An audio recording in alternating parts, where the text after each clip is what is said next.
(2023년까지) 예정되어 있던 K9 자주포 1단계 물량 48문에 대한 납품이 무려 10개월 앞선 지난 2월 마무리되어 폴란드를 깜짝 놀라게 했죠. 그 K9이 최근 폴란드 제16기계화 사단과 제18기계화 사단의 배치 완료 및 실전 사격 훈련까지 끝내어 화제가 되고 있습니다. 특히 지난 8월 3일 제18기계화 사단 포병사령관인 마렉 바실레브스키 대령은 K9의 우수한 성능에 극찬하기도 했는데요. 사령관은 디펜스24와의 인터뷰에서 다음과 같이 밝혔습니다. 처음에 크랩 자주포를 운용했던 18기계화 사단 제14 자주포 대대는 이제 한국산 K9A1 자주포로 무장하고 있습니다. 폴란드 크랩 자주포 상당 부분이 우크라이나 군대로 이전되었기 때문에 긴급한 필요로 인해 K9을 들여온 것이죠. 그러나 크랩과 K9 자주포는 차체가 동일하기 때문에 별도의 운전자 교육이 필요 없었습니다. 굳이 차이를 꼽자면 포탑 시스템의 장비와 설계를 들 수 있는데 K9A1에는 주포 각도기가 장착되어 있어 사격 통제체계 운용에 차질이 생겨도 이를 대체할 수 있는 반면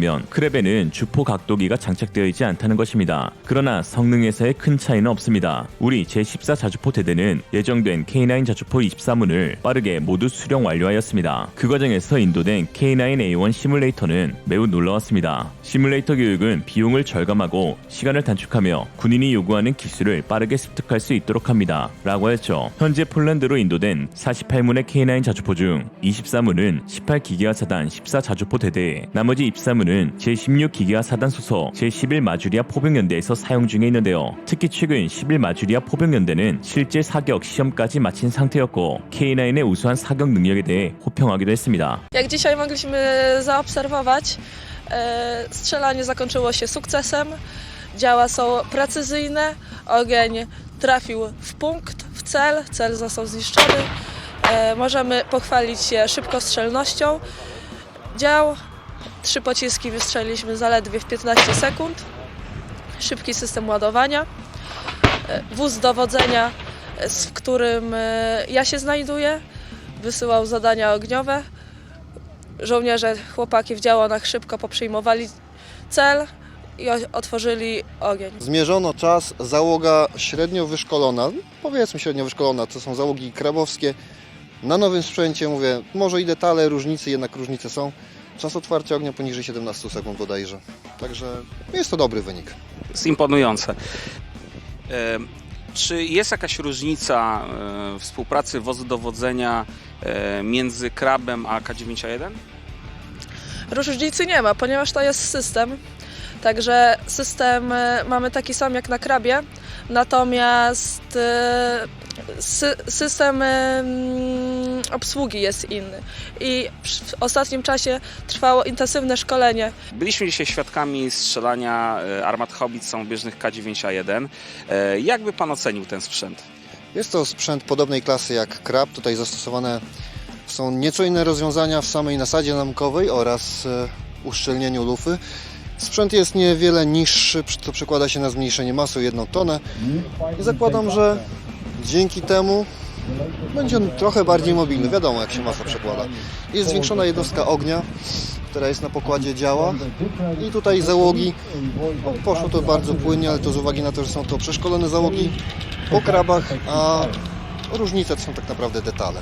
라고 했습니다. K9을 실제 운용하고 있는 폴란드 부대에서는 K9의 우수한 성능에 대한 칭찬과 함께 늘 빼놓지 않고 언급하는 것이 있는데요. 바로 크랩 자주포와 운용 및 성능에서 큰 차이가 없다는 것입니다. 이러한 측면은 긴급하게 도입된 K9 자주포를 보다 수월하게 운용하는 장점으로 작용하고 있지만 일부 K9 반대파들에게는 K9 도입에 대한 반대 근거로 작용하고 있습니다. 크랩 자주포와 K9이 성능상 큰 차이가 없다면 굳이 한국에서 678문의 K9을 구매할 필요가 없지 않냐 하는 것입니다. 특히나 현 정부를 지지하지 않거나 차기 폴란드 대선에서 정권 교체를 노리고 있는 야당 지도층들에게는 K9이 좋은 먹잇감이 되고 있는 것이죠. 특히 크랩 자주포가 우크라이나에 공여되어 기대 이상의 성능을 발휘하고 있다는 점도 K9 반대론에 기름을 끼얹은 상황입니다. 크랩 자주포는 현재 우크라이나에 18문이 공여돼 활약 중인데 성능에 만족한 우크라이나군이 너무 자주 써먹어 포신이 부러지는 사례까지 나올 정도로 좋은 평가를 받고 있습니다. 폴란드 최대 방산 매체인 디펜스24 역시 K9과 크랩은 같은 차체 기반을 사용하기에 성능상 큰 차이가 없으며 자체적인 기술 증진에 대한 목소리가 나오는 상황에 크랩을 배제하고 K9을 구매한 것에 대한 효용성이 있는지 의문이 드는 것은 사실이라고 했으며, 심지어 폴란드 육군 장군인 야로슬라프 비에르츠콜스키 준장은 K9 자주포 구입은 실수라며 K9 자주포 구매로 폴란드 방위산업 내 포병 능력은 강화는커녕 역량 자체가 저하될 수 있다고 했습니다. 이러한 반응이 한편으론 이해도 갑니다. 폴란드가 준 전시 상황이라 하더라도 최대 60조 원의 방산빅들이 이뤄진 데에 대해 찬성 의견과 반대 의견이 공존할 수가 있겠죠. 폴란드 야당은 폴란드 국내 업체에 대한 불이익을 이유로 총선에서 승리하면 한국과의 방산 계약을 전면 재검토하겠다고 벼르고 있을 정도입니다. 그 가운데 K2 전차, FA-50 전투기, K239 다연장 로켓은 폴란드의 동일 체계가 생산되지 않고 있거나 혹은 다른 대안이 없는 터라 대부분 찬성하는 입장이지만, K9 자주포의 경우 폴란드의 자랑으로 떠오른 크랩 자주포로 인해 반대 의견이 거센 상황입니다. 폴란드 야당은 폴란드의 자존심을 지켜야 한다며 K9 자주포 도입 반대 의사를 표력하고 있는데요. 시몬 호어브니아 PL 2050 당대표는 폴란드는 소련, 체코슬라비아와 더불어 동급권의 무기의 주요 공급처였을 만큼 1950년부터 이어진 우수한 기술력을 갖추고 있다고 애국심을 자극시키기도 하였습니다. 이렇게까지 말하니까 보는 우리도 의문이 들 정도인데, 그렇다면 도대체 왜 크랩 자주포가 있는 폴란드는 한국산 K9 자주포를 도입했던 것일까요? 여기 폴란드 네티즌의 말을 빌려 대신 대답하고자 합니다. 폴란드 산업의 성능은 매우 제한적입니다. 이는 생산 시설의 잠재력이나 인력의 잠재력 때문이 아닙니다. 단순히 생산 시절의 부족으로 인해 적절한 수량의 자주포를 제때에 생산할 수 없는 상태이기 때문입니다. 그동안 조직적인 혼란을 겪었고 또 정당에 의해 임명된 무능력한 책임자는 생산 관리 역량을 심하게 저하시켰습니다. 그렇게 우리는 한국에서 주문해야만 하는 상황을 스스로 만들고 말았죠. 이것이 팩트입니다. 이와 관련 부하샤크 국방부 장관은 디펜스 입사와 인터뷰에서 다소 충격적인 발언을 꺼냈습니다. 크랩 자주포가 아닌 K9 자주포를 도입할 수밖에 없는 궁극적인 이유에 대해 밝힌 것인데요. 디펜스 입사 기자가 우크라이나군이 폴란드에서 개발한 크랩이 현재 운용되고 있는 155mm 자주포 시스템들 중에서 가장 우수하다는 평가를 내리고 있는데 왜 폴란드는 대한민국이 만든 K9 자주포를 사용하기로 한 것입니까? 라고 질문하였고, 이에 대한 그의 대답은 다음과 같았습니다. 크랩 자주포 생산업체인 후타스탈로바 볼라는 우크라이나와의 계약을 우선적으로 이행해야 하기 때문에 폴란드가 다음 크랩들을 납품받으려면 더 오랜 시간을 기다려야 할 상황입니다. 2022년 폴란드 국방부는 HSW와 48대의 크랩 자주포 구매 계약을 체결하려 했지만, 당시 HSW는 2026년 후반기가 되어야 48대를 모두 인도할 수 있다고 했습니다. 폴란드 정부가 한국에 K9 자주포를 도입하려는 이유, 그리고 K9 피해를 통해 현지에서 생산하고자 하는 이유는 공급을 해결할 수 있는 유일한 방법이기 때문입니다. 일부 반대파의 의견과 달리 나는 진심으로 HSW가 더 많은 장비를 생산하길 희망합니다. 이를 위해 직접 요청까지 했을 정도입니다. 그러나 HSW는 현재 브루스 장갑차 생산도 준비해야 하며 라키 박격포와 GSSW 포탑, 버바K 지뢰살포 차량, 브루조라 대전차 차량 납품 계약도 체결했기에 크랩 자주포의 생산이 원활하지 않다는 것을 알고 있습니다. 그러니 누군가 현 정부가 자국 방산을 등한시한다고 비난하는 것은 잘못 알고 있는 것입니다. 우리는 폴란드에서 생산되는 장비들을 언제나 1순위로 여기고 있습니다. 그리고 한국과의 협상은 폴란드 방산업계에 있어 두 번 다시 없을 좋은 기회입니다. 우리의 방산 역량을 증진시킬 수 있는 유례없는 기회가 찾아온 것이죠. 라고 했습니다. 폴란드 국방부 장관은 크랩 자주포 생산 지연을 두고 단순히 현재 주문량이 많기 때문이라고 애둘러 표현하였지만, 사실 근본적인 문제는 다른 곳에 있습니다. 폴란드가 국산이라고 주장하는 크랩 자주포는 엄밀히 따지면 면허 생산 부품의 결합물입니다. 이에 신속한 생산과 배치가 구조적으로 어려운 것이죠. 크랩의 개발 과정을 보면 폴란드가 K9을 도입하게 된 이유를 알 수 있는데요. 폴란드가 1997년 나토 회원국이 되면서 나토 규격에 맞는 무기 전환 요구를 받았고, 이에 새로운 자주포 크랩 프로젝트를 도입했습니다. 그러나 나토 표준인 155mm 포를 제작은커녕 사용해 본 적도 없었던 폴란드는 영국산 브레이브하트의 포탑을 면허 생산해 자국산 차체와 결합한 크랩 개발에 착수하였죠. 그런데 정작 영국은 계약 직후에 브레이브하트의 양산을 포기하는 통수를 치기도 했습니다. 브레이브하트는 39경장 주포를 장착한 AS-90 자주포를 52구경장 주포로 늘린 성능 개량형인데, 냉전 종식으로 대대적인 군비 감축이 단행되자 영국 정부가 AS-90의 개량을 포기한 것입니다. 상황이 이렇게 되자 포신을 별도로 구해야 하는 지경에 이르렀고, 이에 AS-90 제작사인 BAE 시스템즈가 추천한 프랑스 넥스터의 포신이 선정되었습니다. 그리고 문제는 지금부터 발생하죠. 폴란드의 자국산 UPG NG 차체가 사격 시 발생하는 반동을 잡아내지 못했고, 이는 사격 성능뿐만 아니라 아니라 차체의 균열까지 일으키는 수준으로 도달했습니다. 제작사인 폴란드의 오브럼은 결국 문제를 해결하지 못했고 BA 시스템즈는 AS90 차체 사용을 추천했으나 폴란드는 결국 K9 차체를 선택했습니다. 그리고 결과는 여러분도 아시다시피 대성공이었죠. 그렇게 완성한 크랩 자주포는 폴란드의 자부심으로 등극하며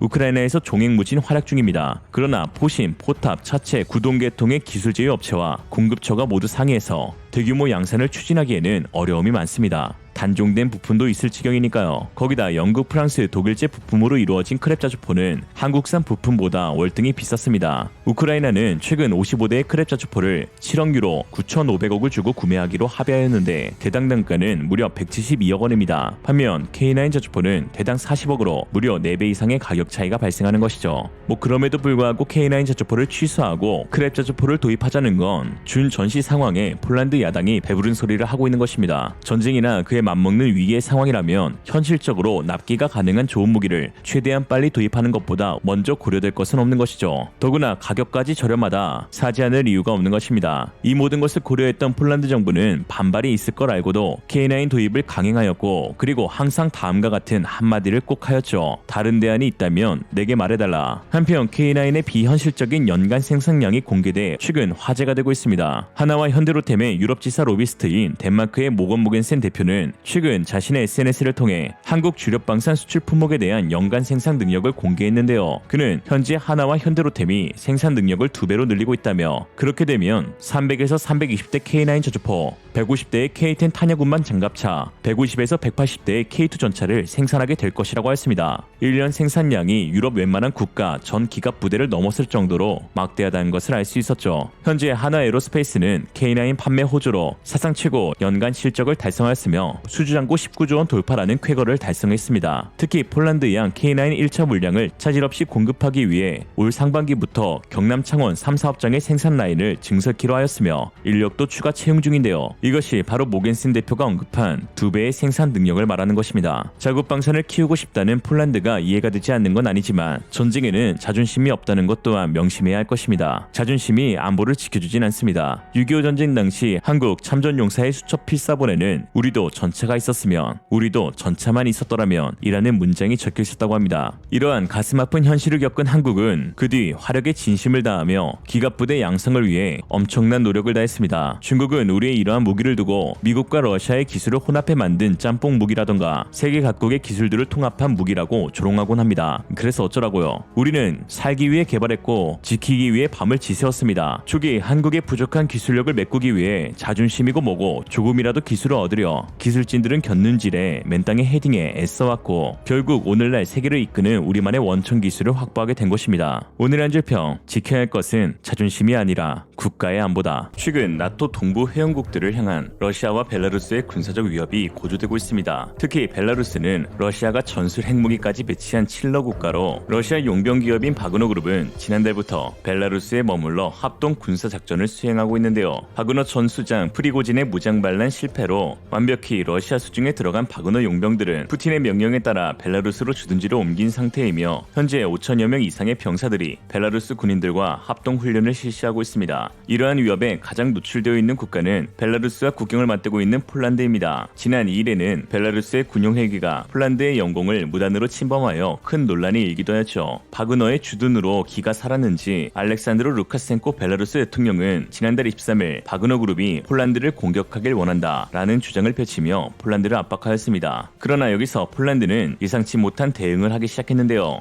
위축이 되기는커녕 오히려 바그너 병력의 2배인 1만 명의 군인들을 벨라루스 국경에 배치한 것입니다. 지난 10일 폴스카 라디오에 따르면 마리우시 브라차코 국방부 장관은 군인 1만 명이 벨라루스와의 접경지에 배치될 것이라며 이 중 4천 명은 국경 수비대를 직접 지원하고 나머지 6천 명은 예비군 병력이라고 밝혔습니다. 폴란드는 바그너 그룹이 벨라루스에 도착한 후 지금까지 국경지대에 군인 2천 명을 급파하였는데 이 규모를 5배로 대폭 늘리겠다고 하는 것이죠. 폴란드의 이러한 자신감에는 최근 계약을 체결한 현대화된 무기체계가 속속 폴란드로 인도되고 있기 때문입니다. 예전 구형 소련 전차나 몰던 폴란드가 아니라는 것이죠. 상황이 이렇게 되자 폴란드 폴란드마저 대응할 겨를이 없는 러시아는 바그너 그룹을 완전히 벨라루스로 떠넘겨버렸습니다. 영국 국방부에 따르면 러시아가 바그너에 더 이상 자금 지원을 하지 않을 것이라고 밝혔는데요. 그러면서 바그너 그룹은 벨라루스에 자금을 요청하게 될 것이라고 밝혔고, 영국 국방부는 이러한 상황이 벨라루스의 풍족하지 않은 자원에 향후 반갑지 않은 소비가 될 것이라고 분석하였습니다. 벨라루스 입장에서는 당혹스러울 수밖에 없는데요. 바그너가 폴란드로 진격할 수 있다며 을의 목소리를 높였던 루카센코 벨라루스 대통령은 뜬금없이 지난 11일 폴란드와 대화를 추진하고 싶다며 급 화해 무드를 조성하였습니다. 이날 벨라루스 국영 벨타 통신에 따르면 루카센코 대통령은 우리는 폴란드와 대화할 필요가 있다며 총리에게 그들과 접촉할 것을 지시했다고 밝혔는데요. 러시아의 통수 맞고 폴란드에 쫄아 있는 루카센코는 폴란드를 향해 우리는 이웃이고 이웃은 선택할 수 있는 게 아니다라며, 최근 폴란드의 군비 증강과 관련해서는 폴란드는 10월 15일 총선을 앞두고 있고 폴란드를 적절하게 무장했다는 것을 보여주기 위해 상황을 고조시킬 수밖에 없었을 뿐 벨라루스를 향한 도발은 아닐 것이라고 주장했습니다. 벼랑 끝에 몰린 루카센코 대통령이 손을 내밀면서 긴장을 완화하길 바라지만 폴란드는 눈도 끔뻑하지 않고 있는데요. 오히려 지난 13일 부하체코 국방부 장관은 직접 벨라루스 국경 수비대에 방문하여 대대적인 병력 증원과 무기체계 보급을 약속하였습니다. 이 자리에서 부하체코 장관은 연설문도 없이 18분 동안 울분에 찬 연설을 통해 시민들을 안심시키면서 승리를 위한 보증수표로 한국산 무기가 우리에게 있다라고 했습니다.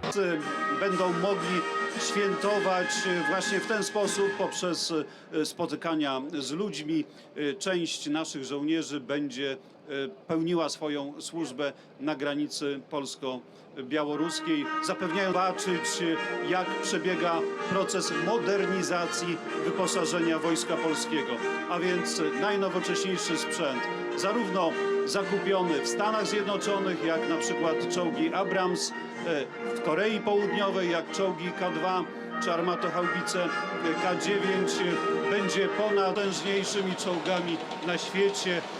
Są czołgami, które odznaczają się także bardzo ważnym elementem dotyczącym wydzielenia miejsca, w którym jest składowana. Jeszcze raz bardzo mocno podkreślam, że naszym zadaniem jest wyposażenie Wojska Polskiego w broń kompatybilną, dbać o bezpieczeństwo nieba nad Polską. Wśród statków powietrznych będą FA-50, a więc pozyskane w ubiegłym roku z Korei Południowej samoloty, lekkie samoloty wielozadaniowe, śmigłowce, Black Hawki, AW-101, AW-149, no i brygady lotniczej wojsk, a więc ten sprzęt, który stanowi przełom, jeżeli chodzi o wyposażenie. 전 세계에서 폴란드가 원하는 성능의 전차를 원하는 수량으로 원하는 기간 안에 만들어줄 수 있는 나라는 한국뿐이었습니다. 전 유럽을 다 합친 것보다 더 많은 수량 1000대의 K2 전차는 한국 방위산업의 엄청난 발전을 상징합니다. 호주 시드니 대학교 미국 연구센터의 톰 코번 연구원은 한국을 민주주의의 무기고라고 표현했습니다. 그러면서 한국의 방사는 이미 메이저리그에 진입했다며 한국산 군용 장비는 미국산보다 싸면서도 성능이 좋다라고 설명했는데요. 민주주의의 무기고라는 표현은 단순히 무기를 많이 생산하는 국가라거나 무기로 돈을 많이 버는 국가를 뜻하는 것이 아닌 세계의 평화를 위해 최전선에서 든든한 버팀목이 되는 무기산업 인류 국가를 상징하는 것입니다. 대단한 찬사인 것이죠. 아스라롭 데마커시 표현은 1940년 미국의 루스벨트 대통령이 연설을 통해 처음 언급한 것으로 제2차 세계대전 당시 독일에 의해 벼랑 끝에 몰린 영국을 지켜야 한다며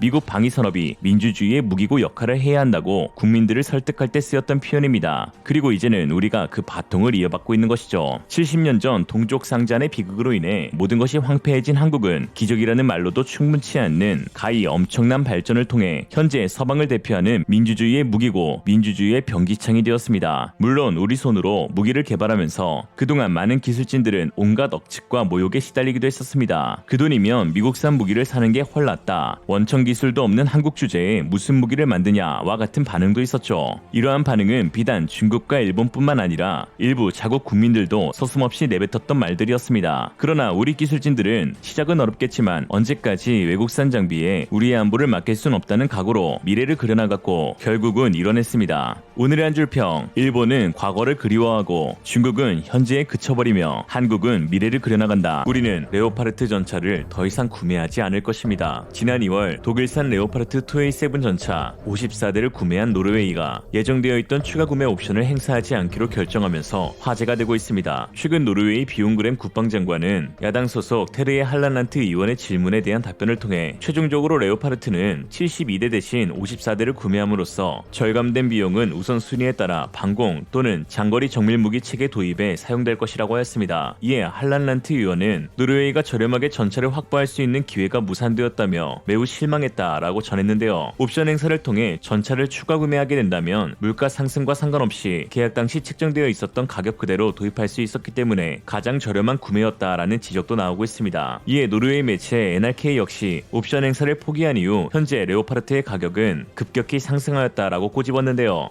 최근 노르웨이, 헝가리, 리투아니아, 이탈리아 등 많은 국가에서 레오파르트를 도입하기로 하면서 생산 라인 부족으로 인한 도입 가격이 급증하게 된 것이죠. 그렇다면 노르웨이 정부는 그나마 싸게 살 수 있는 기회였던 옵션을 왜 행사하지 않은 것일까요? 그램 장관의 답변에서 알 수 있듯 한정된 국방 예산 안에서 전차 구매와 함께 장거리 정밀, 지대공, 지대지 무기 체계까지 구매할 방도가 없기 때문입니다. 2022-23 노르웨이 국방부 예산은 8,388밀리언 달러, 우리 돈 약 11조 원 정도인데요. 여기서 약 2조 8,030억 가량이 레오파르트 전차 54대 구매로 책정되어 빠져나갔습니다. 레오파르트 전차는 현재 전 세계에서 가장 비싼 전차로 꼽히는데요. 이번 노르웨이가 구매한 전차 가격은 대당 450억이었습니다. 물론 이 가격은 총 프로그램 코스트로 기체 외에 유지 보수에 필요한 각종 예비 부품들이 포함되어 있고 순수 기체 가격은 1,500만 유로, 218억 원 정도로 알려져 있습니다. 이쯤 되니 우리 K2 흑표 전차의 가격이 궁금해지는데 우리 육군이 도입할 K2 4차 양산 사업에서 183대 양산 예산에 1조 9,400억을 투입, 순수 도입 비용은 대당 100억 원 정도입니다. 그리고 이보다 개량된 버전인 K2 에노 노르웨이 수출 모델은 이스라엘 트로피 능동방어 체계와 노르웨이 RCWS를 장착하여 대당 150억 정도로 알려져 있습니다. 그리고 최근 폴란드와 맺은 K2 전차 1차 계약에서는 전체 프로그램 코스트 33억 6천만 달러, 우리 돈 약 4조 5,125억 원에 180대를 도입하기로 하였으니 대당 단가는 250억 정도로 알려져 있습니다. 레오파르트 전차와 비교해 200억가량 차이가 난다고 볼 수 있죠. 엄청난 가격 차이인데 더 충격적인 것은 노르웨이 매체도 언급하듯 최근 레오파르트 전차의 가격이 급등했다는 것입니다. 이에 노르웨이에서도 울며 겨자 먹기로 추가 도입을 했었어야 하는 소리가 나오는 이유이죠. 최근 이탈리아는 레오파르트 2A8 125대 구매 계약을 추진하였는데 메타 디펜스에 따르면 전체 도입 금액이 대략 40억 유로에서 60억 유로에 이른다고 합니다. 이탈리아가 작년에 세운 전차 도입 사업에서의 예산은 40억 유로이지만 외신들은 60억 유로까지 불어날 수 있다고 하였죠. 만약 40억 유로로 125대를 구매한다면 대당 단가는 450억이겠지만 이는 2A7 플러스 버전과 같은 가격으로 2A8 버전은 디지털 디스플레이, 사격 통제 장치 개선, 트로피 APS가 기본으로 장착되기에 가격이 늘어날 수밖에 없고 이에 60억 유로라고 지적한 것이죠. 혹 60억 유로의 계약이 이뤄질 시 우리 돈 8조 5천억으로 그때는 대당 단가가 무려 674억 원입니다. 거의 전투기급인 상황이죠.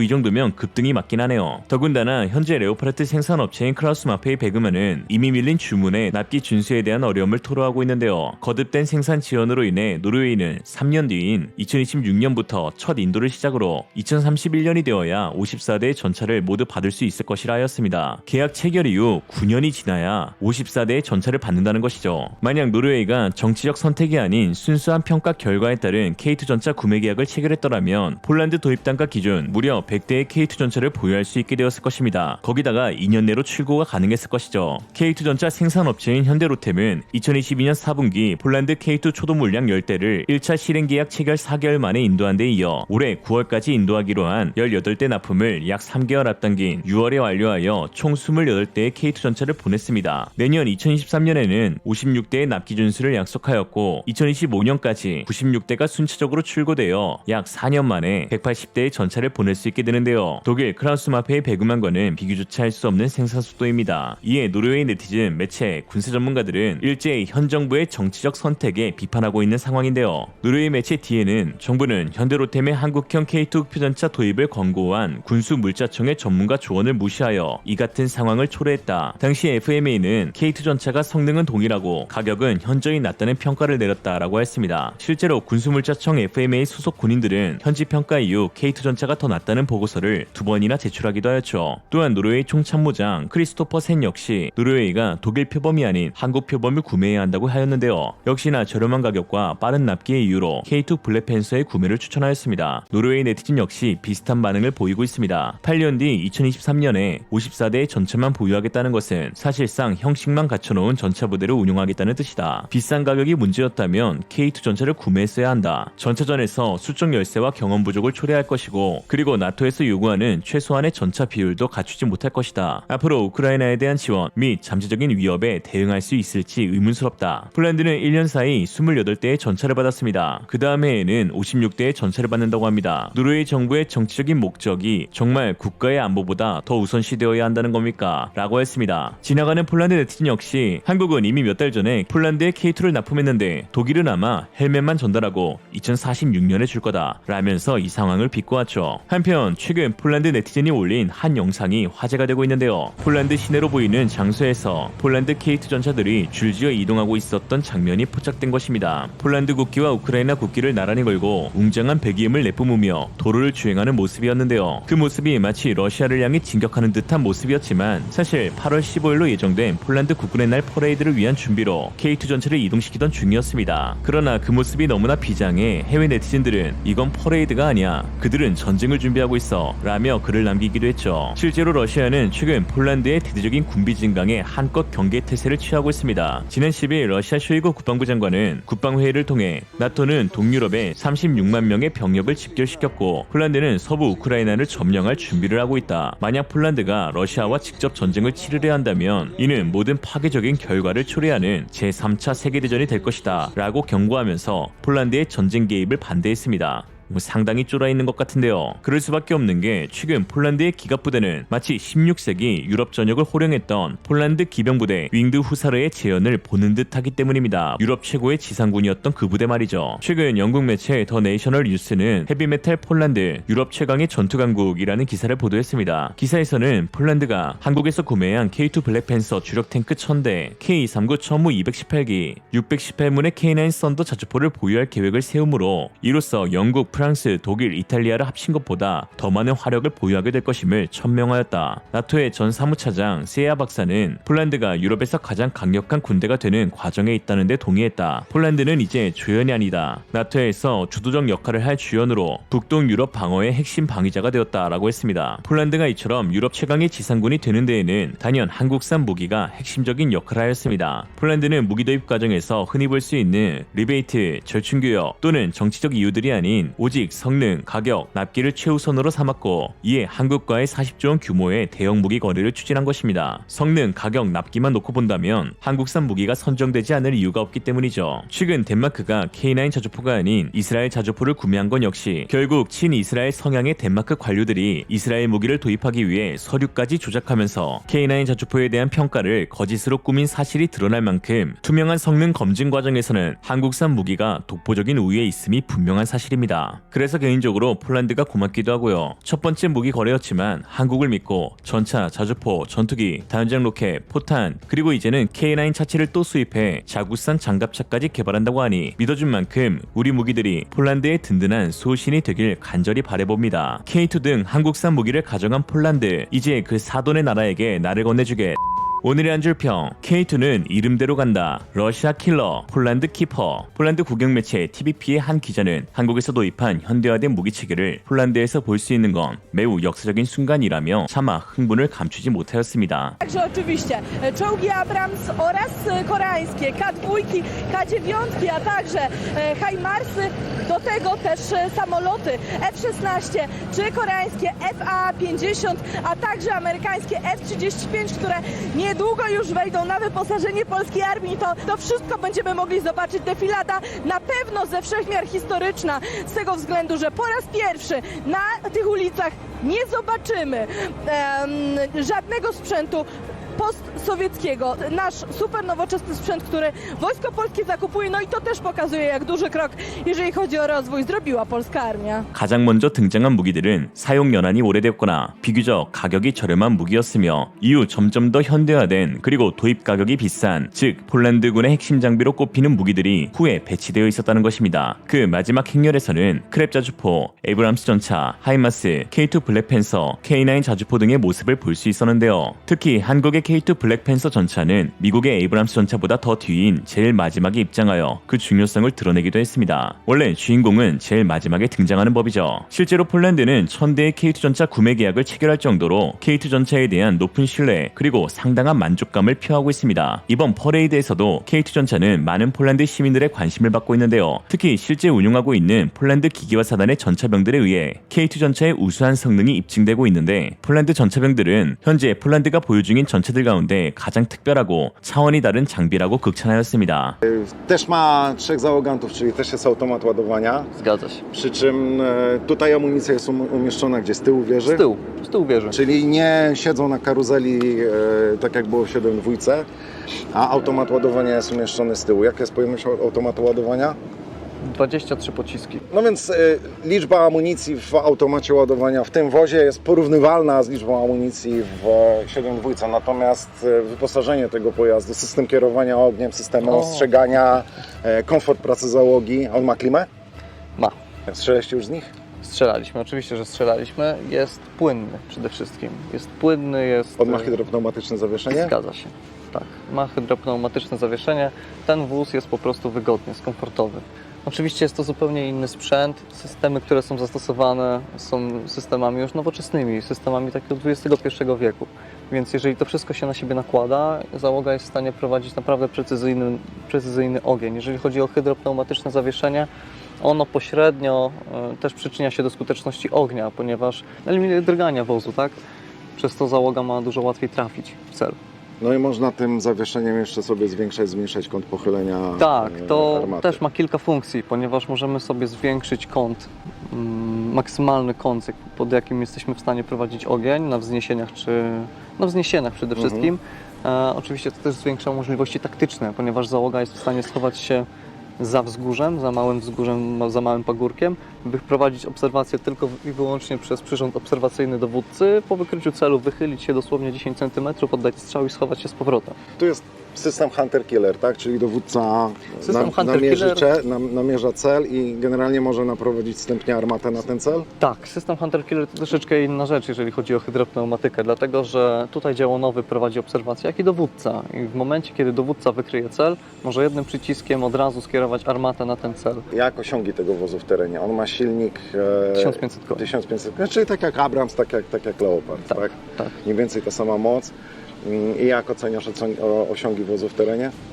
On przede wszystkim w terenie płynie. To już nie jest ten sprzęt, którym rzuca, którym trzęsie, gdzie załoga w środku lata przód-tył, tylko tu rzeczywiście na tym wozie bardziej jak na statku. Tu rzeczywiście płynie się przez ten teren, jest płynnie, sprawnie i wygodnie. I mam nadzieję, że to, że ten czołg płynie w terenie, pan porucznik się uśmiecha, być może będziemy mogli pokazać Wam już w niedalekiej przyszłości. Dzięki Ci serdecznie za rozmowę. 라고 하였습니다. 한편 이미 막대한 규모의 한국산 무기 구매 계약을 추진한 폴란드는 여기서 멈추지 않고 최근 또 하나의 놀라운 발표를 하였습니다. 지난 14일 폴란드 부하체코 국방부 장관은 3가지의 새로운 무기 도입 계약을 승인했는데 이 가운데 2개의 계약은 또 한국산 무기였습니다. 그 3개의 계약은 중형 IFV 보병전투 장갑차와 신형 차륜형 장갑차 그리고 4x4 장갑 수송 차량이었는데요. 여기서 중형 궤도형 장갑차는 한국 하나가 개발하고 생산하는 K9 자주포의 차체 PK9 700대를 수입하여 자국 방산기업인 후타스탈루와 볼라에서 개발하는 ZSS-W30 포탄이 올려지는 형태로 생산될 것이라고 했습니다. Skonstruowane zostaną w ten sposób, że wykorzystamy podwozie krabu, a na tym podwoziu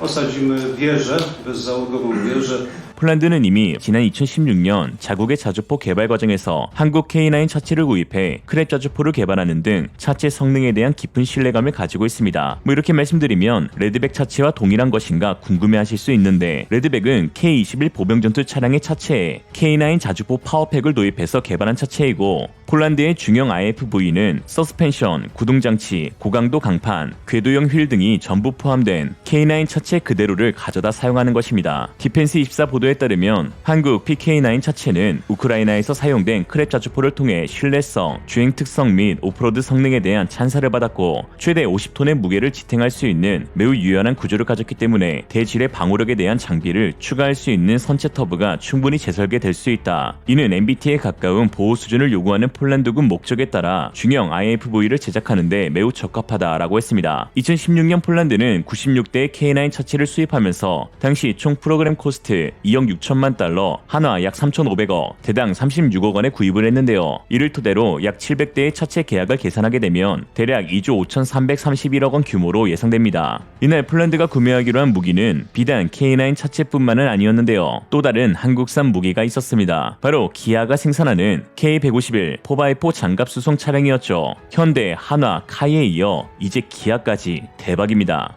No i trzeci pojazd rozpoznawczy, pojazd, którego zamówimy niemal 400 sztuk, będzie wyprodukowany w zakładach Rosomach w bardzo krótkim czasie.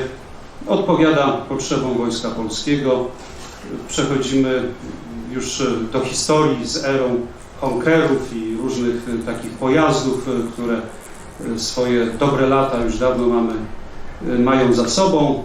Wprowadzamy sprawdzony pojazd w jak najkrótszym czasie, gotowy do użytku, do wykorzystania przez Wojsko Polskie. 폴란드가 대략 400대를 도입하기로 한 한국형 험비로 불리는 전투 차량인 K151은 약 225마력의 출력과 3리터 용량의 현대 V6 6기통 피스톤 디젤 엔진으로 구동되고 총 중량 5.7에서 7톤을 지닌 트럭입니다. 최고 속도 시속 130km에 7.62mm, 12mm, 40mm 등 다양한 유형의 무장을 탑재할 수 있으며 또한 스테낙 4569의 표준에 따라 레벨 2, 3의 방호력도 지니고 있죠. K151은 폴란드의 로스막 SA 공장에서 현지 생산될 예정이며 체결된 계약의 가치는 12억 질로티로 4천억 원에 달할 것이라고 했습니다. 사실 K151 현마가 생소하게 느껴질 수 있지만 생각보다 많은 나라에 수출되어 운용 중에 있는데요. 제조국인 한국은 물론이고 필리핀, 말리, 나이지리아, 칠레, 투르크메니스탄 등에 수출되었습니다. 그리고 사실 기아 트럭의 우수성은 실전에서도 이미 증명된 바 있기도 하죠. 바로 중동 아프리카 지역에서의 테크니컬 마개조로 기아의 봉고가 전장을 누비며 맹활약 중이기 때문입니다. 봉고는 과적이 일상화되어 있는 한국 시장에 맞게 1톤 트럭임에도 불구하고 3톤까지 실을 수 있는 엄청 튼튼한 차대를 가지고 있어 이에 중동에서는 각종 무장을 실을 수 있는 덕분에 큰 인기를 누리고 있는데요. 다른 장으로 개조되기도 하고 중기관총은 물론이거니와 대공포까지 탑재되기도 합니다. 시리아 전장에서 봉고 3 트럭에 롱카고 버전의 화물칸을 얹고 그 위에 대공포를 장착해 사용 중인 FSA의 모습을 보면 뒷바퀴의 휠캡도 상당히 신경 써서 달아놓은 게 보입니다. 나름대로 아끼며 타는 거란 걸 알 수 있죠. 역시 봉고르기니 뭘 실으려고. 이제 기아도 방산업체입니다. Killed in Action. 이번 14일에만 체결된 구매 계약은 대략 3조 원에 달할 것으로 보입니다. 이미 한폴 방산 계약이 순수 무기 도입 비용으로만 21조 원을 넘어선 가운데 또 하나의 잭팟이 터지게 된 것인데요. 한국인들도 놀란 만큼 한국산 무기 도입에 진심인 현 폴란드인지라 당연히 그 반대되는 의견도 나오기 마련이겠죠. 반대하는 입장에서는 또 한국이냐? 도대체 우리는 언제 자국산 무기를 개발해서 사용할 거냐 하는 비판을 하고 있는데요. 그럼에도 불구하고 폴란드 현 정부가 또 한국과 무기 계약을 체결한 데에는 역시나 성능, 가격, 납기, 후속 지원, 기술 이전과 같은 계약 항목에서 한국을 따라올 국가가 없기 때문입니다. 그러나 부하샤크 국방부 장관도 또 한국이냐는 의견을 의식해서인지 이번 중형 IFV 도입 사업을 발표하면서 K9 자주포 차체라고 말하기보다 크랩 자주포의 차체를 사용한다고 돌려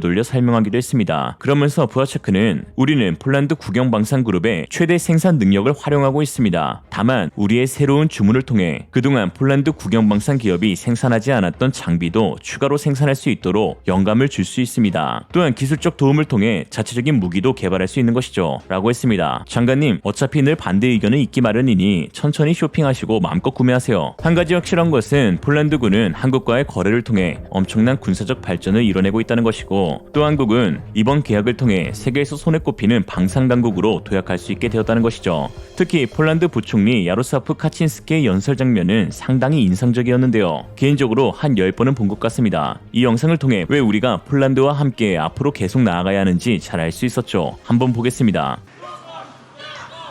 Otóż właśnie, proszę Państwa, dziękuję tym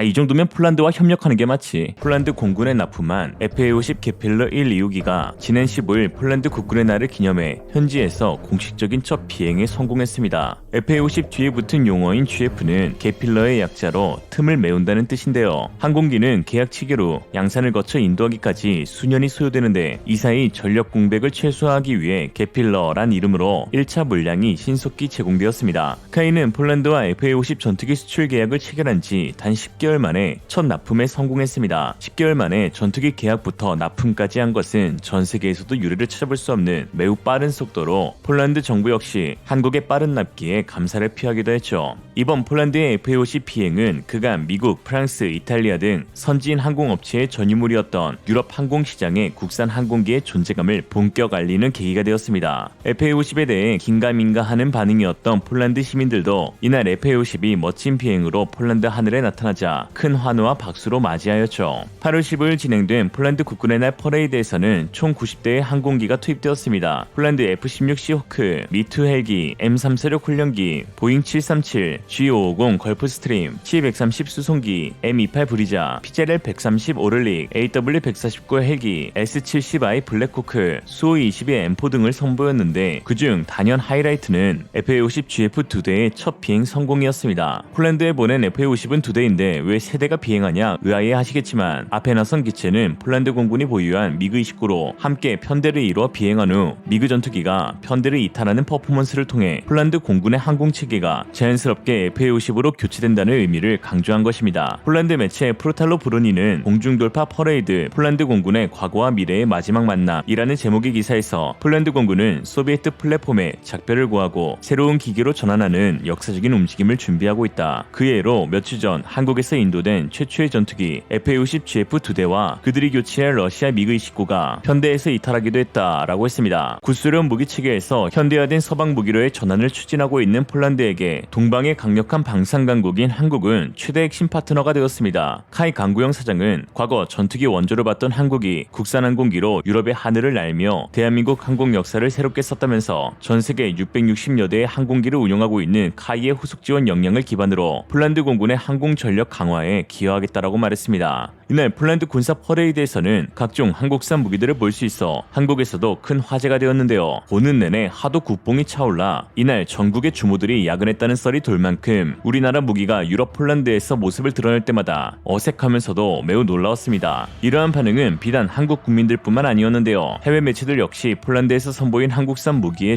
주목하였습니다. CNN은 나토 국가와 러시아의 주요 동맹국인 벨로루스 사이에서 긴장이 고조되면서 폴란드는 수십 년 만에 가장 큰 군사 퍼레이드를 개최하였다. 주요 파트너인 한국의 무기들을 대거 구입하기로 한 폴란드의 계획이 모두 이행된다면 폴란드는 EU와 나토의 유럽 군사 초강대국이 될 것이다. 프랑스보다 더 많은 전차, 독일, 이탈리아, 영국의 수를 합친 것보다 많다라고 했습니다. 또한 호주 ABC 뉴스는 폴란드가 이미 무기 구매에 수십억 달러를 지출했으며 대부분은 한국과 미국으로부터 구입했다. 이 거대한 현대화의 목표는 폴란드 군대를 장비하고 아무도 감히 폴란드를 공격하지 않는 방어 시스템을 만드는 것이다. 역설적으로 폴란드 군인들은 결코 싸울 필요가 없게 되었다라고 했습니다. 한편 독일의 반응이 재밌는데요. 독일 매체 도이체벨레는 폴란드의 중요한 파트너였던 독일과의 긴밀한 협력이 최근 몇 년 동안 악화되었고 이 자리를 오랜 파트너인 미국뿐만 아니라 새로운 협력국 한국이 들어서게 되었다라고 했습니다. 또한 동유럽 매체 발칸니 사이트는 한국에서 도입한 첨단화된 무기들을 선보인 사상 최대 퍼레이드를 통해 여당인 법과 정의당은 10월 15일 총선에서 승리를 거머쥘 수 있는 중요한 기회에 올랐다라고 평가했습니다. 실제로 무기 도입은 국가의 국방 능력을 강화하며 국민들의 보안에 대한 불안감을 완화시킬 수 있기에 이는 여당에 대한 국민들의 지지를 높일 수 있는 요소가 될 수 있습니다. 폴란드뿐만 아니라 전 세계 대부분 정부가 그러한데요. 현 폴란드 정부가 한국과의 방산 계약을 체결하면서 빠른 납기에 주목했던 이유도 여기에 있습니다. 계약을 체결하고 난 뒤 도입이 늦어지게 된다면 추후 정권이 바뀔 수도 있고 또 총선 결과에 따라 자칫 계약이 무산될 수 있기에 빠른 납기는 자신의 정치적 생명만큼이나 중요했던 것이죠. 또한 납기가 늦어지게 되면 애써 어렵게 세운 공이 자신의 것이 아니게 될 수 있으며 이에 따라 때로는 집권 정부에 따라 방산 무기에 대한 평가가 달라지는 것도 볼 수 있는데요. FA-50을 도입했던 필리핀에서 전 두테르테 대통령이 의도적인 비판을 한 적이 있었고 현 인도네시아 국방장관이자 대선 후보인 프라보 트라보어 역시 고의적으로 KF-21에 대한 미납금을 지연시키고 있기도 합니다. 이런 의미에서 현재까지 한국이 폴란드에 인도한 K2 전차 28대, K9 자주포 48문, FA-52대, 천무 다연장 로켓 2대는 안제이 두다 폴란드 대통령에게 있어 복덩이와 다름없는 것이죠. 한편 F-35 도입을 추진하고 있는 폴란드는 지속적으로 지연되는 납기 일정에 아쉬움을 토로하고 있습니다. 퍼레이드 날 폴란드 상공에서는 미 공군의 F-35 2기가 비행했을 뿐 폴란드가 그토록 바라던 자국의 F-35의 모습은 볼 수 없었는데요. 지난 4월 폴란드 매체 디펜스 입사에 따르면 2019년 미 정부 승인 발표 이후 2017년에 인도받기로 한 F-35는 원래 계획보다 더 늦게 인도될 것이라고 하였습니다. 로키드 마틴은 현재 테크놀로지 리프레시 3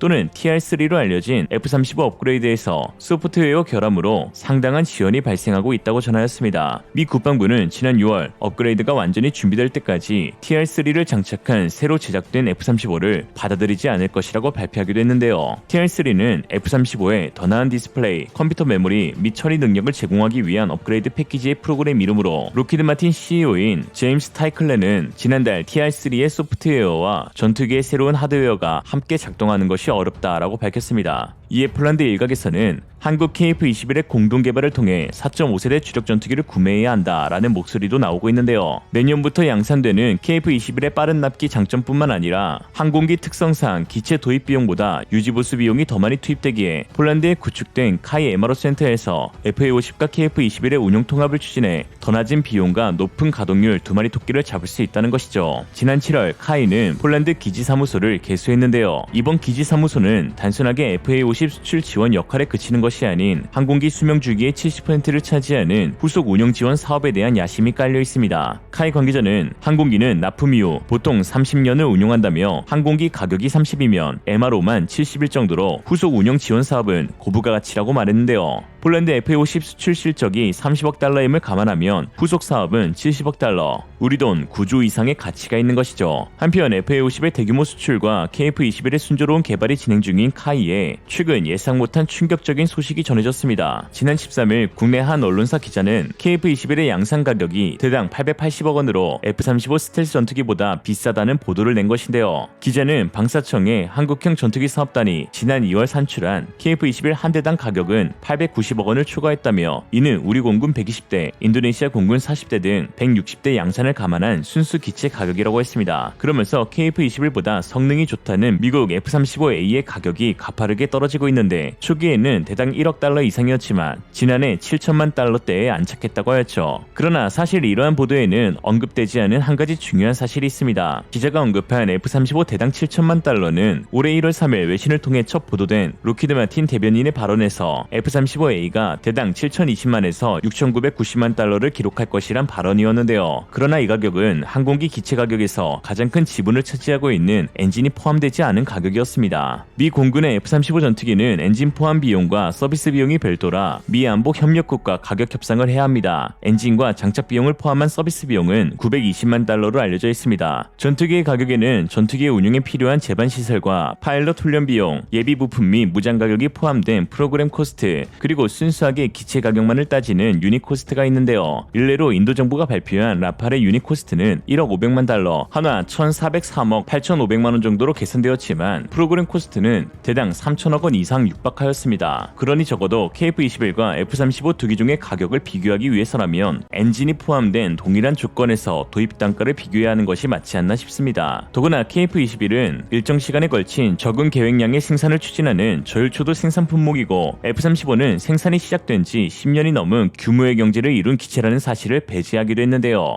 또한 KF-21 개발 당시 양산 단가 목표는 대당 6,500만 달러 아래로 형성하는 것이었습니다. 2018년 달러 환율 기준 720억쯤이고 현재 환율로 치면 870억 정도인데요. 그러니 거론되고 있는 890억이면 목표에서 약간 초과된 금액일 뿐 그리 큰 차이가 나는 것은 아닙니다. 앞으로 양산 및 해외 마케팅을 통해서 가격을 낮출 수 있는 여지가 충분하며 이를 위해 카이와 한국 정부가 열심히 나서서 애써야 할 때이고 국민들의 비판보다는 응원이 필요한 시기이죠. 사실 2년 전까지만 해도 엄청나게 까이던 K2 블랙팬서와 FA50 전투기가 폴란드에 대규모 수출될지 누가 알았겠습니까? 아마 2년 전 넷상에서 누군가 K2와 FA50이 유럽에 수출될 것이라고 말했다면 주변 인근 정신의학과를 소개해 주었겠죠. 그만큼 현실성이 없었던 일이었다는 것입니다. 그러나 지금은 어떻습니까? 모두들 K2와 FA50의 개발이 신의 한 수라고 칭송하고 있습니다. 안 된다고 믿으면 될 일도 안 되고 된다고 믿으면 안 될 일도 되는 것이 세상의 법칙이라고 합니다. 어떤 비판에도 된다고 믿으며 노력하고 있는 우리 기술진들에게 박수를 보내며 오늘도 대한민국 보람에 화이팅을 외쳐봅니다. 오늘의 한 줄평. 안녕하세요. 미래에서 온 리얼리즘입니다. 저는 폴란드 아내와 함께 행복하게 살고 있습니다. 아니 형들, 꿈은 꿀 수 있잖아. 사상 최대 규모로 진행된 폴란드 국군의 날 퍼레이드 가운데 한국에서 도입한 무기체계들은 단연 화제의 주인공이었습니다. 폴란드 시민들에게 공식적으로 첫 선을 보였던 FA50, K2 전차, K9 저주포 등 메이드 인 코리아 무기들은 전 세계 미디어들의 관심을 한몸에 받았는데요. 그러나 유독 유럽의 한 국가에서는 그닥 탐탁치 않은 반응을 보이고 있습니다. 바로 독일이죠. 독일 공영방송 도이치벨레 역시 이날 퍼레이드 행사에 대해 집중 보도하였는데 이악 물고 K2 전차 K9 자주포의 모습은 내보내지 않았습니다. 폴란드가 운용하고 있는 구형 레오파르트 2A5 모습만 계속 보여주면서 가끔씩 미국 에이브람스의 모습을 내보내는데요. 보면서 내심 에이브람스도 보여줬는데 그래도 찬조 출연식으로 K2, K9 모습 비춰주겠지 했지만 끝날 때까지 레오파르트 2만 주구장창 내보냈습니다. 다른 해외 매체들이 퍼레이드 기사에서 K2 전차를 메인으로 내세운 것과 사뭇 비교가 되는 모습이었죠. 찾아보니 레오2 사진만 보여준 곳이 딱 한 곳 더 있긴 했는데 일본이었습니다. 이래서 유럽의 일본을 독일이라는 건가? 역시 독일제국. 모르긴 몰라도 의도적으로 한국산 무기를 방송에 송출하지 않은 것을 보면 독일이 상당히 자존심이 긁혔다는 것을 알 수 있는데요. 기갑 차량은 독일이 2차 대전부터 세계 최고였다는 자부심이 있었을 테니 크게 긁혔어도 이상하진 않습니다. 실제로 최근 독일 매체들은 한국산 무기에 대한 견제 보도를 내놓고 있습니다. 독일 매체 메르크는 기사를 통해 슐츠는 너무 오랫동안 주저했다. 이제 한국이 유럽의 전차 시장을 섭렵할 수 있다라고 했습니다. 그러면서 우크라이나 전쟁을 통해 군비 증강은 다시 큰 이슈가 되었지만 독일은 전차 공급에 대해 오랫동안 주저하는 모습을 비추었고 이는 잠재적인 무기 구매자들에게 악영향을 끼쳤다. 군사 전문가인 블레이크 헤르징거는 이제 한국이 유럽의 전차 시장을 뒤흔들 수 있다고 하였고 한국을 바라보는 것은 폴란드뿐만이 아니다. 일각에선 K2를 레오파르트 2의 모조품으로 폄하하지만 K2는 최고의 유럽산 전차와 동등한 성능을 갖춘 세계적인 주력 전투 탱크이며 실제로 레오파르트 2와의 경쟁 테스트에서 더 나은 성능을 보이기도 했다. 또한 미국을 비롯한 많은 선진국의 방위 산업이 심각한 생산 부족에 직면해 있는 반면 한국의 산업은 견고하고 산업적 대량 생산을 위한 확장 가능한 능력을 보유하고 있다. 이는 독일 국가 챔피언 라인멘탈과 비교할 때 아주 중요한 판매 포인트이다. 유럽은 이제 폴란드의 선례에 따라 유연성을 제공하는 새로운 국가와 방위 관계를 구축할 수 있다. 그것이 바로 한국이다 라고 했습니다. 또 다른 매체 NTV 역시 폴란드와 한국 간의 거대한 무기 거래는 베를린에 대한 불신임을 나타내는 것이다라며 독일 일간지 벨트함 존탁은 폴란드 정부 관계자를 인용하여 라인메탈이나 크로스마페의 배그만과 같은 독일 군수 회사에 대해 폴란드는 러시아의 위협을 감안할 때 독일의 배송 시간은 너무 느리다라고 했습니다. 한국산 무기가 유럽에서 독일의 대안으로 꼽히는 이유는 단연 빠른 납기를 꼽을 수 있습니다. 이러한 납기 능력은 이미 폴란드와의 계약을 통해 입증되었는데요. 지난해 8월 방산 계약을 체결한 이후 현대로템은 K2 블랙팬서 28대를 단 10개월 만에 인도하려 하나는 단 8개월 만에 K9 자주포 48문, 카이 역시 10개월 만에 2대의 FA50 전투기를 인도하였습니다. 요새 자동차 계약도 1년 이상 지연된다는데 지연이 일상인 무기체계를 1년도 채 안 되어 조기 인도한 것이죠. K9 자주포와 K2 전차는 각각 4월, 6월에 2023년 예정 납품 대수를 모두 충족하여 벌써 내년 인도될 물량을 생산 중에 있죠. 국가번호 8위의 나라가 납기에 진심을 다하면 생기는 일. 오늘도 한국 무기공장에서는 어이 김씨 천천히 빨리 대충 잘 만들어 라는 소리가 들려옵니다. 반면 독일산 전차 레오파르트 2A7의 경우 노르웨이 수출권을 보면 전차 54대에 무려 9년이 걸린다고 했는데요. 이 정도로 차이가 나니 한국으로 눈을 돌릴 수밖에 없는 것입니다. 독일은 잘 알려진 대로 수년간 지속된 군비 감축 정책으로 인해 자국 내 여러 방산업체들은 견디지 못하고 문을 닫았는데요. 군비란 게 늘 축소는 쉬우나 확대는 어렵다고 다시 원상태로 복구하기까지 상당한 시간이 소요될 것으로 보입니다. 특히 독일의 노동 환경이 대량 생산, 빠른 납기와는 상당히 거리가 멀 수밖에 없는데요. 독일은 칼 마르크스를 배출한 나라답게 사회주의적 전통과 노동자의 권한이 매우 강한 나라입니다. 현재 135년의 전통을 자랑하는 집권 3인당도 원래는 마르크스주의 혁명 정당으로 출발했죠. 그리고 그 지지 기반은 여전히 노동자와 노조 세력으로 이루어져 있습니다. 독일은 OECD 국가들 가운데서도 가장 적은 근무 시간 통계를 지닌 국가인데요. 복지와 혜택에 둘째가라면 서러운 미국도 놀래서 독일 공장을 촬영할 정도로 적은 근무량으로 널리 알려져 있습니다. 여기서 뭐 하세요? 쉬는 시간이요? 겨우 주 36시간 근무하시잖아요. 2시 퇴근이라고요? 그럼 집에 가서 뭐 하세요? 개 산책 시키고 여자친구랑 커피 마시죠. 그리고 또요. 뭐 안 해요?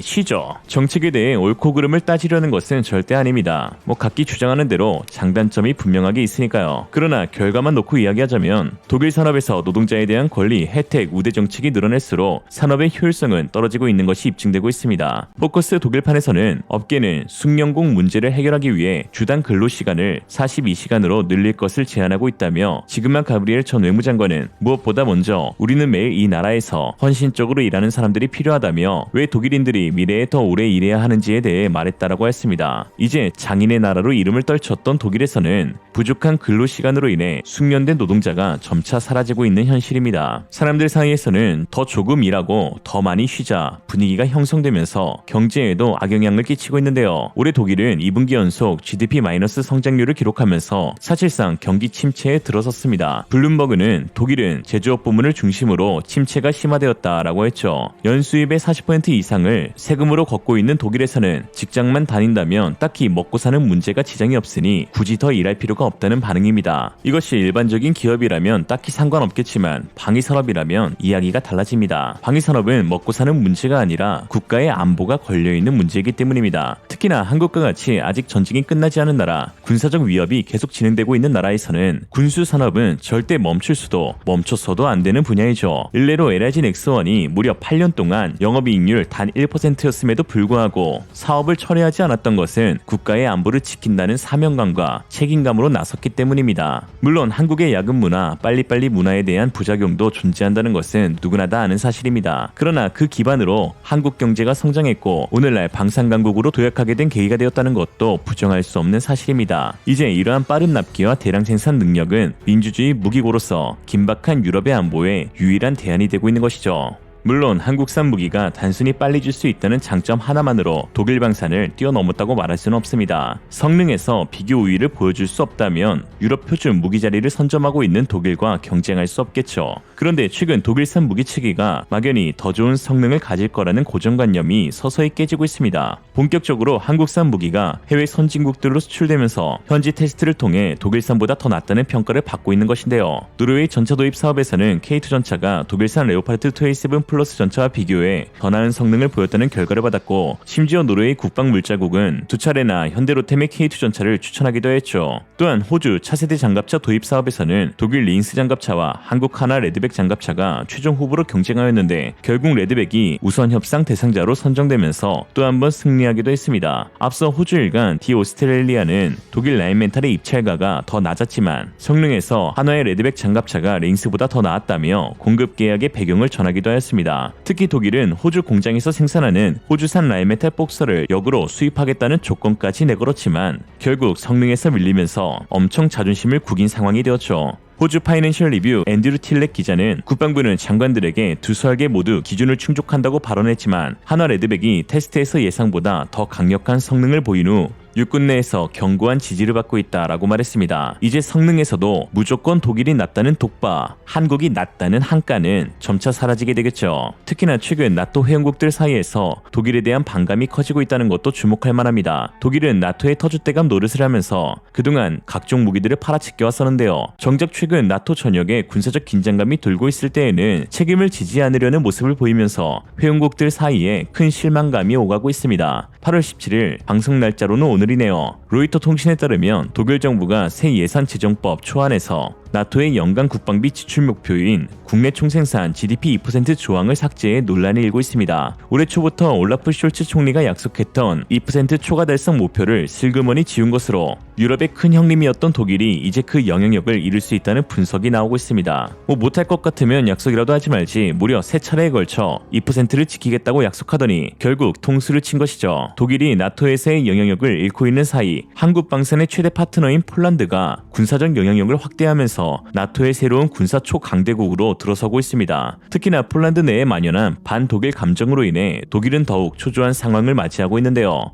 좀 심할 정도로 폴란드가 독일과 선을 긋고 있습니다. 현 야당인 PSI 대표 야로슬라프 카친스키는 독일 정계가 폴란드 내 친독 정치인을 이용해 폴란드를 지배하려 한다라고 말하고 있고, 심지어 교내에선 독일어 수강을 못하도록 정책을 시행하고 있으며 안제이 두다 대통령은 공식 석상에서 독일이 우리의 선거에 개입하려 한다고 비난해 난리가 나기도 했습니다. 역사적으로 폴란드와 독일의 관계는 한국과 일본의 관계 정도로 생각할 수 있는데요. 이 두 국가의 골깊은 갈등은 리얼리즘 윙드 후사르 편을 참고하시면 조금 도움이 될 것 같습니다. 이처럼 유럽 내에서 폴란드의 영향력이 증가하고 있는데, 폴란드가 선택한 무기 체계가 한국산 무기라는 것은 그 자체로 엄청난 의미가 있습니다. 특히 1000대의 MBT를 독일산이 아닌 한국산으로 선택한 것은 이제 유럽의 주력 전차가 레오에서 흑표로 전환될 수 있다는 것을 의미하죠. 현재 유럽에서 운용되고 있는 레오파르트2 전차의 총 수량은 2000대가량인데 폴란드 한 국가에서만 그 절반에 해당하는 수량인 1000대의 K2 블랙팬서를 운용하므로 유럽 전차 시장의 판을 완전히 흔들어버렸죠. 폴란드의 K2 공급망 허브가 조성된다면 정말 상상도 못할 만큼의 많은 전차를 판매할 날이 도래할 수 있습니다. 특히 폴란드 부하체코 국방부 장관은 지난 13일 공식 브리핑을 통해 전차 도입 2단계 사업인 820대의 K2PL 프로젝트가 곧 시작될 것이라고 공식화하였습니다. K2PL 전차는 기존 55톤의 전투 중량에서 60톤으로 증가되고, 이에 따라 보기륜이 한 개 더 추가되며 측면 고정식 반응 장갑과 함께 전면 무들식 장갑을 탑재하여 방호력을 배가시켰고, 원격 사격 통제 체계와 능동 방호 체계 APS가 기본으로 탑재되는 모델입니다. 특히 이 K2PL의 양산에 성공하면 현대로템의 K3 차세대 전차 개발의 밑거름이 됩니다. 2030년 이후 한국은 K3 전차 개발에 들어가게 되는데요. K2PL 계약으로 인해 대한민국은 차기 전차를 개발할 수 있는 시간적, 자금적 여유가 생기게 되고, 파이가 커짐에 따라 전차 단가는 더 낮아지며 늘어난 예산의 여유만큼 개발에 더 큰 자금을 투입할 수 있게 됩니다. 2030년대 이후 4세대 전차 시대에서 한국 방산이 도태되지 않기 위해선 3.5세대 전차 수준인 K2PL의 수출 성사 여부가 중요하죠. 추후 러시아가 T-14 아르마타를 실전 배치하게 되면 기존 3세대 전차로는 대항할 수 없고 K2PL 수준 이상의 전차를 요구하게 될 것인데요.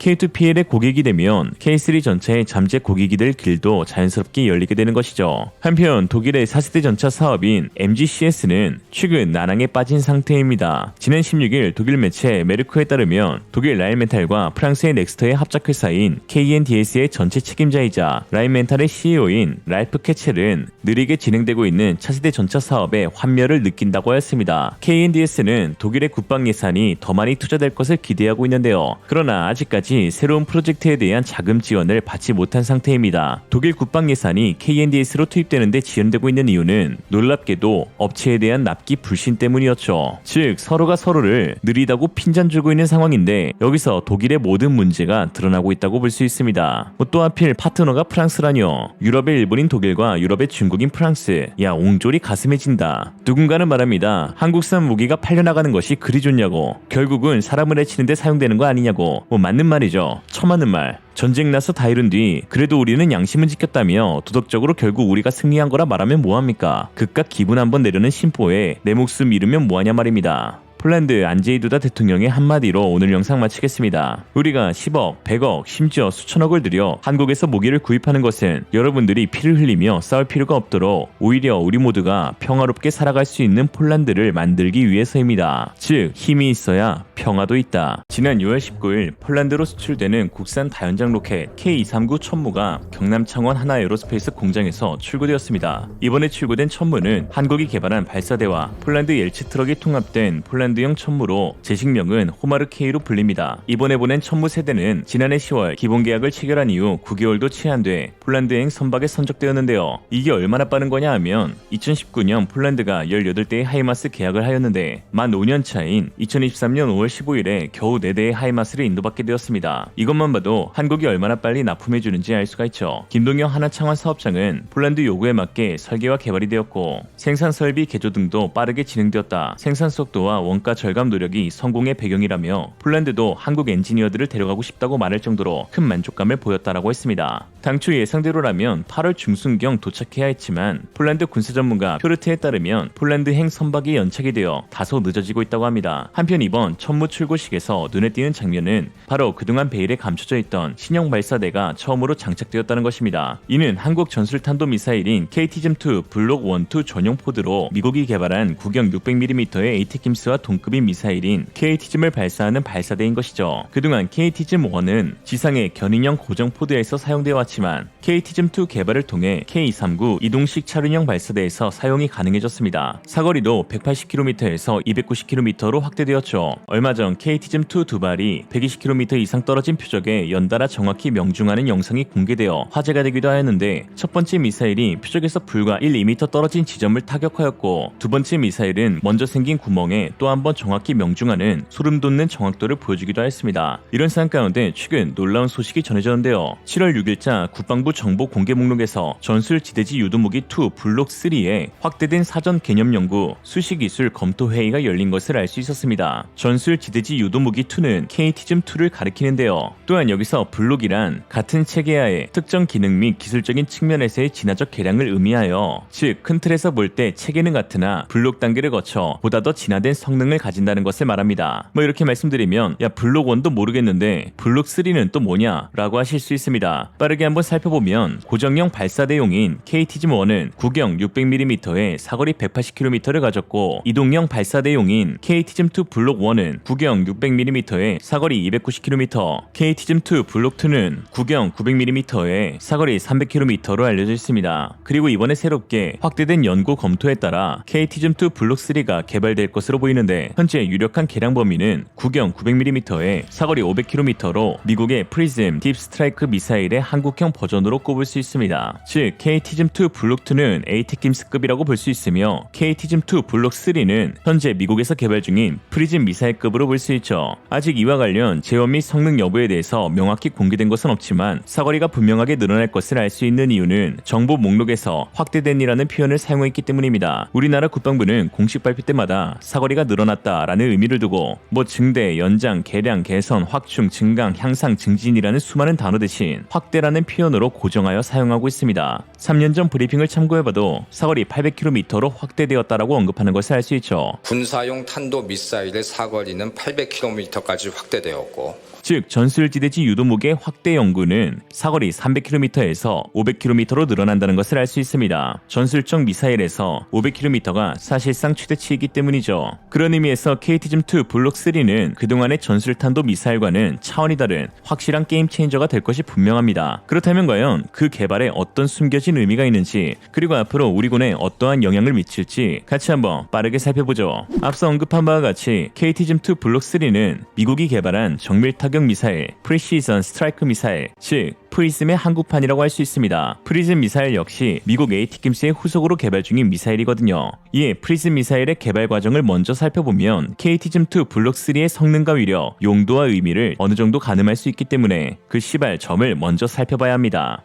2019년 8월 2일 미국은 사거리 500에서 550km급 지상발사 탄도미사일의 생산, 실험, 배치를 금지하는 미러 중거리 핵전력 INF 조약에서 공식 탈퇴하기로 합니다. 러시아가 먼저 조약을 어기고 9M729 미사일을 개발했거든요. 또한 미국이 INF 조약으로 묶여있는 32년 동안 중거리 미사일을 보유한 나라가 많아졌는데 중국, 인도, 파키스탄, 이란, 북한 등 주로 미국의 적대국들이 타격 능력을 갖추게 되자 이에 초조해진 미국은 부랴부랴 사거리 500km 프리즘 미사일 개발에 착수하게 된 것이죠. 거진 전략급 미사일인 프리즘은 확대된 사거리뿐만 아니라 사용되는 탄도의 위력으로 인해 큰 주목을 받고 있는데요. 200파운드 고폭 파열탄과 얼터네이트탄 두 가지 탄두로 운용되며 특히 얼터네이트는 사용에 제약이 많은 집속탄 대신 사용 가능한 광범위 타격탄으로 고도에서 폭발해 초고속으로 낙하하는 금속 막대들을 표적에 내리꽂는 방식을 채택하였습니다. 강력한 운동 에너지로 전차나 장갑차 상부 장갑도 관통할 수 있다고 하죠. 자, 그럼 우리 KT즘2 블록3의 위력은 과연 어떨까요? 게임 체인저로 불리는 프리즘과 비교해 최소 2배 이상의 화력을 가질 것으로 예상되고 있습니다. 왜냐하면 프리즘은 구경 430mm로 개발된 반면 KT즘 블록3는 구경이 무려 900mm에 달하기 때문이죠. 프리즘은 기본적으로 소형 경량화를 중시한 결과 탄두 탑재량이 감소하는 문제를 가지고 있습니다. 미 육군에서 사용하는 LPMC 컨테이너 규격에 두 발이 장착되어야 한다는 요구 때문이었죠. LPMC 발사 컨테이너 규격이 길이 4040mm, 전폭 1050mm, 높이 840mm이므로 이에 따라 프리즘의 길이는 4000mm, 직경은 400mm급으로 제한되어야 했습니다. 중량 역시 AT킴스보다 600km 이상 가벼운데요. 이는 C-130 허큘리스로 수송이 가능한 하이마스와의 시너지를 가지기 위해서였고 유사시 호주와 대만에 배치해 중국을 견제하기 위해서였던 것이죠. 반면 파병이고 뭐고 우선 미사일 화력에 꽂혀있는 한국은 더 크고 더 우람하고 더 강력한 미사일을 만드는 데 집중하였습니다. 그렇게 전술탄도 미사일을 블록2부터 무려 직경 900mm로 개발하고 있는 것이 밝혀졌죠. 천무2 발사 차량으로 사용되고 있는 10x10 발사대에서 900mm의 KT즘을 사용할 예정입니다. 미사일의 구경이 커질수록 미사일 내에 더 많은 연료와 전장장치, 탄두 등을 수용할 수 있기 때문에 미사일의 위력과 사거리가 증가하는 건 누구나 다 아는 사실이죠. KT즘 역시 AT킴스나 프리즘같이 두 가지 방식의 탄두가 모두 사용 가능한데요. 특히 전 세계에서 최초로 DPICM 자탄의 불발률을 1% 미만에 성공한 한국은 전 세계 유일 합법적 운용 및 수출이 가능한 나라입니다. 기존 직경 600mm의 KT즘과 AT킴스에는 약 950개 정도의 자탄이 탑재가 가능한데 직경 900mm의 경우 1500개 이상의 자탄을 탑재할 수 있어 50% 이상의 화력 증대 효과를 가져올 수 있습니다. 특히나 KT즘2 블록3의 개발은 단순히 한국 육군의 화력에만 초점이 맞춰져 있지 않습니다. 바로 우리 해군의 화력을 대폭 향상시켜줄 수 있는 그 비밀의 무기가 KT즘 개발과 관련이 있는데요. 육군 미사일 사령부에서 혐오와 AT킴스의 통제권을 가져가게 되면서 육군 군단급과 해군에서 활용할 수 있는 전술 타격 체계의 필요성이 대두되었고 이에 육군 군단장의 통제 아래 대화력전에 동원되어 적 갱도포 진지를 박살내거나 적 중심을 무차별 폭격하는 용도로 KT즘이 개발되었으며 또한 해군도 독자적 전술 타격 체계인 해룡 전술 함대지 유도탄 개발을 착수하였습니다. 그리고 이제 사거리 500km 이상의 전술 타격 체계인 KT즘 블록3는 대함 탄도미사일 즉 ASBM으로 개발 운용될 수 있는 가능성을 제시하게 되었는데요. 실제로 프리즘 미사일 역시 이동 표적에 대한 공격 능력도 부여하길 원하고 있고 네이벌 뉴스의 분석에 따르면 KT즘의 미 해병대 배치가 기정사실화되어 해병대의 해상 통제 능력 발휘에 큰 도움이 될 것이라고 했습니다. 그리고 한국은 미국보다 앞선 2020년 9월 4일 KT즘의 해상 표적 타격 시험을 진행하였고 놀랄 만큼 정확히 명중시키는 사진까지 공개한 바 있죠. 이에 발맞춰 국방과학연구소는 대함 탄도탄용 밀리터리파 시커 개발을 진행 중에 있는데요. 마침 전 세계적으로 5개국만 보유하고 있는 시커의 핵심 장비, 즉 냉각형 적외선 영상 센서를 우리나라에서 세계 6번째이자 아시아에서 최초로 개발에 성공하기도 했습니다. 중국과 일본도 가지고 있지 않은 기술이죠. 고로 KT즘에 탑재된 1500개 이상의 자탄 또는 얼터네이트 탄은 서해를 자국바다로 삼으려는 중국의 해군 함대를 상대로도 상당한 억제력을 발휘할 수 있다는 것입니다. 더군다나 질보다는 양으로 승부하는 북한과 중국에 맞서 KT즘은 거의 천적인데요. 북한의 수많은 장수정포를 맞추기 위해 발당 20억짜리 현물을 사용하면 가성비가 절대적으로 맞지 않게 됩니다. 이에 한국군은 가능한 싸면서도 강력한 미사일을 개발하기 위해 노력했고 KT즘은 발당 8억 원에 불과한 최고의 가성비 무기로 탄생하게 되었죠. 더군다나 전술 자산으로 운용되기에 군용 GPS 데이터를 사용하여도 세부 정보를 미국에 제공하지 않아도 돼 부담 없이 운용이 가능합니다. 비록 미사일 기술 통제 체제로 인해 사거리 500km 이상의 KT즘은 수출이 불가능하지만 사거리 300km 이내에 직경 600mm 블록 1, 직경 900mm 블록 2는 얼마든지 수출이 가능합니다. 지난 2022년 12월 15일 국방과학연구소는 사우디아라비아, 노르웨이, 이집트, 스웨덴, 아랍에미리트, 폴란드, 필리핀 등 7개국 군 방산업계 관계자 51명이 보는 앞에서 천무 발사 차량에 탑재된 KT즘을 발사해 200여 km 비행 후 표적에 명중하는 데 성공했다고 전하였죠. 한마디로 한마디로 이 모든 국가들이 주요 구매처가 될 수 있다. 화력의 진심인 한국이 만들어낸 세계 어느 곳에서도 볼 수 없는 차세대 전술 탄도미사일, 우리 군의 화력을 증대시켜주고 한국 방산을 세계 4위로 도약시켜줄 비장의 무기입니다. 오늘의 한 줄평, KT즘과 리얼리즘의 공통점, 중국과 북한이 아주 싫어한다. 이상으로 리얼리즘이었습니다. 여러분의 생각은 어떠신가요? 현명하고 지혜로운 여러분의 의견을 지금 댓글에 남겨주세요. 감사합니다.